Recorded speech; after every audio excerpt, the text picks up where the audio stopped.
السلام علیکم ورحمۃ اللہ وبرکاتہ۔ بسم اللہ الرحمن الرحیم۔ جمعے کا بابرکت دن ہے۔ اس جمعے کے دن کے اندر کا خاص تعلق سورہ کہف سے ہے۔ سورہ کہف اس جمعے کے دن پڑھنا ایک فضیلت کی چیز ہے۔ سورہ کہف پڑھنے کے ذریعے جمعے کے دن پورے ایک ہفتے تک پروٹیکشن ملتا ہے، اور دوسری اس کی فضیلت یہ ہے کہ اللہ تعالیٰ پورے ایک ہفتے تک اس سورہ کہف کے پڑھنے کی وجہ سے چہرے پر ایک نور پیدا کر دیتا ہے۔ یہ دو چیزیں، دو فضیلت حدیث سے ثابت ہے۔ اور آج جب میں سورہ کہف پڑھ رہا تھا تو مفسرین نے اس کے بہت سارے اہداف اور اس سے حاصل شدہ بہت سارے اسباب بیان کیے، لیکن خاص طور سے میں نے اس سورہ کہف کے ذریعے ایک چیز کو اخذ کیا ہے، نوٹ کیا ہے۔ وہ یہ ہے کہ جب آدمی کے اندر اپنے ایمان کو بچانے کی، اپنے ایمان کی فکر پیدا ہو جائے تو اللہ رب العزت ایسے اسباب بنا دیتے ہیں، ایسے ذرائع بنا دیتے ہیں، ایسے ریسورسز پیدا کر دیتے ہیں جس کے ذریعے آدمی اپنے ایمان کو محفوظ کر لیتا ہے۔ وہ نوجوان جن کے ایمان پر حملہ ہونے والا تھا،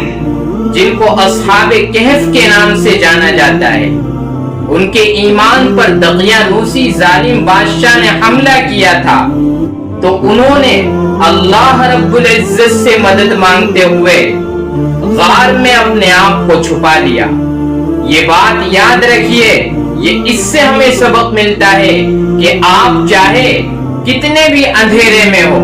حالات چاہے کیسے بھی دھندلے ہو جائے، بادل چاہے کتنی بھی گھٹا کے چھا جائے، لیکن اگر آدمی کا ایمان اللہ پر ہے، توکل اس مالک پر ہے، بھروسہ اس خالق پر ہے، تو ایسی صورت کے اندر اللہ رب العزت انسان کے ایمان کو محفوظ کر لیتا ہے اور اس کی جان بھی بچا لیتا ہے، اس کے ایمان کو بھی بچا لیتا ہے، اور دنیا والوں کے سامنے اس کو ایک آئیڈیل اور نمونہ بنا دیتا ہے۔ یہی وجہ ہے کہ وہ چند نوجوان جنہوں نے اپنے ایمان کی حفاظت کی خاطر، جن کو اصحاب کہف کے نام سے سورہ کہف میں موسوم کیا گیا ہے، وہ غار میں چلے گئے اور کئی سو سال چھپے رہے۔ مفسرین نے مختلف اقوال بیان کیے ہیں۔ بعض نے یہ کہا ہے تقریباً 309 سال غار میں گزارنے کے بعد جب وہ آئے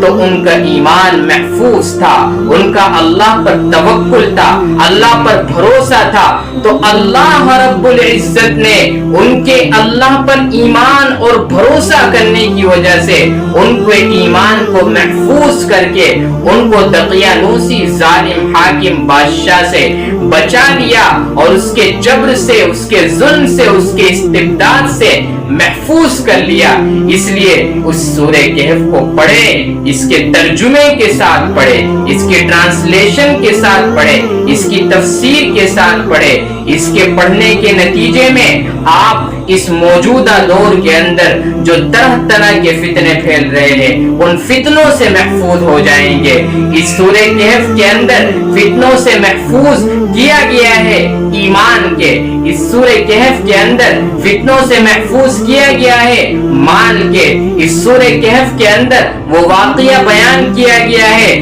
جس میں آدمی علم کی وجہ سے حضرت خضر اور حضرت موسیٰ کا وہ واقعہ جو علم کا فتنہ ہے، اور چوتھا جو فتنہ ہے وہ ایک حکومت کا فتنہ ہے۔ ان چار واقعات کو بیان کیا گیا ہے، یہ چار فتنے مینشن کیے گئے ہیں، جس کے نتیجے میں انسان جب سورہ کہف کو پڑھے گا تو ان چاروں فتنوں سے، ایمان کے فتنے سے،